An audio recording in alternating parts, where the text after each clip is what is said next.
দাম বাড়ছে কেন চলে? 3840। এটা হাতের লেখা কেন? এই যে 3670 আপনার 3840 বানাইছেন। নিচে গাড়ি থেকে নামাই। লেবার কয়বার ধরতে হবে? এই যে 50 কেজির প্রতি বস্তা লেবার ও অন্যান্য খরচ 80 টাকা। এই অন্যান্য খরচের মধ্যে পরিবহন আছে না? যে ট্রাকের আপনি পরিবহন ভাড়া দিচ্ছেন ওটা দেন, আমারে দেন। দাম বাড়ছে কেন চলে? রশিদ কত বিক্রি করেন?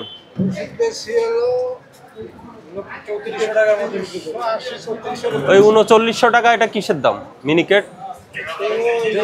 হ্যাঁ, দেশ এগ্রো। এটা কাদের? কত করে কিনছেন আপনি ওটা? আমাদের 50 টাকা কমে কিনা। দেখি দেখান তো, ক্রয় মূল্যটা দেখান আমাকে। 3840। এটা হাতের লেখা কেন? মানে মেল রেটের সাথে আমাদের গাড়ি ভাড়া প্লাস বস্তার কষ্ট অ্যাড করতে হয়।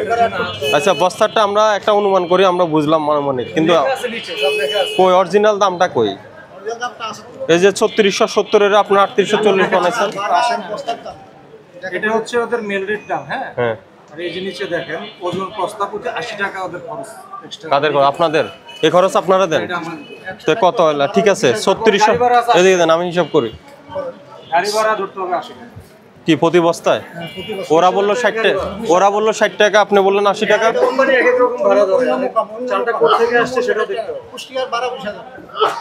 ওদের ফিক্সড ভাড়া 20000 টাকা। এই যে 50 কেজির প্রতি বস্তা লেবার ও অন্যান্য খরচ 80 টাকা। এই অন্যান্য খরচের মধ্যে পরিবহন আছে না? হ্যাঁ, পরিবহন আলাদা। 20000 টাকা ভাড়া 260 বস্তা।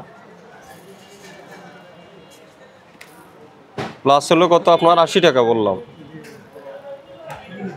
3750। আর একবার 80 বললেন আপনি। কি ট্রান্সপোর্ট কত হলো? 3830। আপনি তো 3840। এখানে আনলোডিং খরচ আছে, লেবার খরচ আছে। আমি যে গাড়ি থেকে নামাই, লেবার কয়বার ধরতে হবে? আমি যে নামাই রাত্রেবেলা, এটা হচ্ছে ওদের লেবার। ওদের লেবার রেল থেকে যারা ওদের করে। আর আমার যে লেবার গাড়ি থেকে নামায় সেটা ওর এক কস্টিং আছে, আমার খরচ আছে। দেখি আপনার ট্রান্সপোর্টের ইয়ে দেন, ইনভয়েস দেন। যে ট্রাকের আপনি পরিবহন ভাড়া দিচ্ছেন ওটা দেন, আমারে দেন। ট্রান্সপোর্টটা তো স্যার আসলে আমাদের কোনো সময় থাকে না। আমাদের বাউসার আছে, টাকা দিছিলাম, বাউসার আছে আমাদের। তো মনে করেন যে আমরা ক্যাশ টাকা যে খরচ দেই সেটা দেখাতে দেন দেখি। 20000 টাকা কয় বস্তা আসে চাল? 260 বস্তা। এখানে আসে তো 260। এই যে দেখেন 20000 টাকা আমাদের এই যে খরচ আছে, ভাড়া 20000। এটা ফিক্সড। ওদের অন্যান্য কোম্পানি ভ্যারি করে, কিন্তু ওদের 80 টাকা তো আসে না, এটা তো 77 টাকা আসে। আমরা 80 টাকা ধরেই খরচ করি আর কি। 1-2 টাকা তো আর ফ্র্যাকশন রাখি না।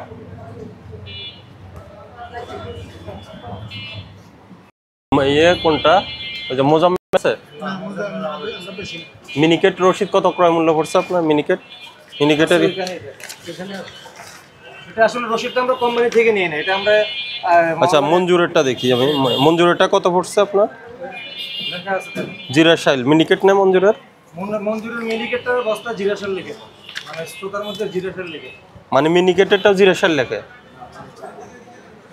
ওটা পড়ছে কত? 3350। না না, এটা এটা এটা আগে। হ্যাঁ, বাইর করে দেন। 4980 50 কেজি বস্তা। ওটা হচ্ছে পোলার চাল, মিনিকেটটা আছে নিচে। জিরাশাইল 3700। আর বিক্রি করছেন কত? 700। 700 আছে, তারপরে খরচ আছে, ভাড়া আছে, তারপরে আমরা 50 টাকা 60 টাকা লাভ করি। 60 টাকা আমরা লাভ করি।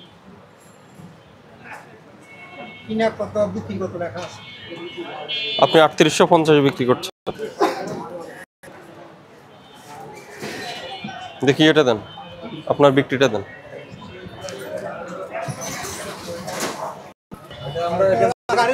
আমরা সব চাল আসলে গাড়ি ধরে নাও হয়, বস্তা ওই কষ্ট করে কিনে বিক্রি। শর্টেক্স কই? শর্টেক্স আছে আসলে লেখা আছে। 3760 বিক্রি করছেন না? 3570। ওখানে দাম দেওয়া আছে কত? শর্টেক্সেরটা আমাদের আজকে যেগুলো বেচছি আমরা এখান থেকে কিনে বিক্রি করছি। আজকে মাল আমরা এখান থেকে, আমাদের আগের মাল শেষ হয়ে গেছে। এটা কি শর্টেক্স? শর্টেক্সের ক্রয় মূল্য কত? 3440। এই যে 3440। যেমন গাড়ি আসছে, গাড়ির মূল্য 40। এটাই ঠিক আছে। আর রশিদ কি আপনারা কিনেন নাকি থার্ড পার্টি থেকে? সেটা আমরা ওই যে টুকটাক 5-10 করে কিনে বিক্রি করি। আর মঞ্জুর কিনেন সরাসরি? তাহলে দাম কি মিলে বাড়ছে? স্যার আমি আপনার একটা কথা বলি স্যার, আপনার আর গোডাউন আছে না এখানে? সর্বশেষ কবে চাল আছে? আমাদের প্রতিদিনই তো কম বেশি। জুনের আগে চাল আছে? না না জুনের আগে বলতে 10-15 দিন 20 দিন এরকম থাকে। আমি ব্যবসা শেষ হয়ে যায়। ঠিক আছে। আসসালামু আলাইকুম।